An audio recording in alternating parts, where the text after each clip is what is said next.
ओम शांति। आज का आध्यात्मिक संदेश है निरंतर उन्नति का आधार संकल्प शक्ति। आध्यात्मिक पढ़ाई में हमारे मुख्य 4 विषय हैं।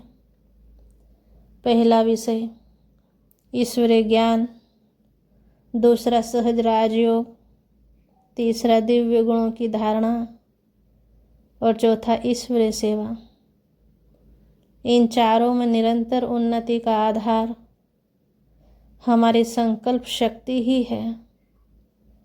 संकल्प में बार बार किसी एक ज्ञान के बिंदुओं को दोहराते रहने से वह पक्का हो जाता है। ज्ञान के किसी भी पॉइंट्स का मनन चिंतन करने में भी संकल्प शक्ति का ही मुख्य रोल है। मान लीजिए हमें दृढ़ता के गुण पर मनन करना है, तो हम किसी लौकिक वस्तु की दृढ़ता को समझकर फिर सूक्ष्म स्तर की दृढ़ता को समझते हैं। जैसे हम किला बनाते हैं तो किले की एक एक ईंट बड़ी दृढ़ होती है, तभी किला भी दृढ़ बनता है, जिसमें कोई शत्रु प्रवेश नहीं कर सकता। उसी तरह किले की ईंट की तरह हमारे एक एक संकल्प दृढ़ मूल हो, अभी अभी उत्पन्न किया और अभी छोड़ दिया, तो जीवन रूपी किला मजबूत कैसे बनेगा। तो मनन शक्ति का आधार भी संकल्प शक्ति ही है।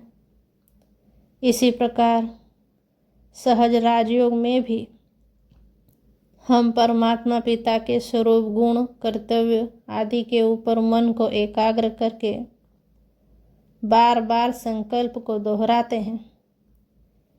किसी भी देवी गुण की धारणा करनी है तो भी हम संकल्प करते हैं, जैसे कि कोई भी परिस्थिति आएगी तो मैं सहन करूँगा। सहन शक्ति ही महान शक्ति है, क्योंकि सहन करना ही आगे बढ़ना है। सहन करना ही भगवान की दुआएं लेना है। जब ईश्वरीय सेवा करते हैं तब भी मन में शुद्ध संकल्प चलते हैं।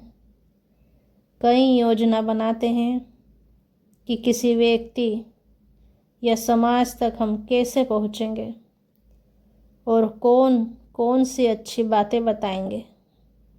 इस प्रकार हम समझ सकते हैं कि संकल्पों का खजाना कितना बड़ा खजाना है, जिसके आधार पर लौकिक और अलौकिक दोनों ही जीवन की सफलता की इमारत खड़ी होती है। इसीलिए हमें अपने एक एक संकल्प की गुणवत्ता पर बहुत बहुत ध्यान देना चाहिए। ओम शांति।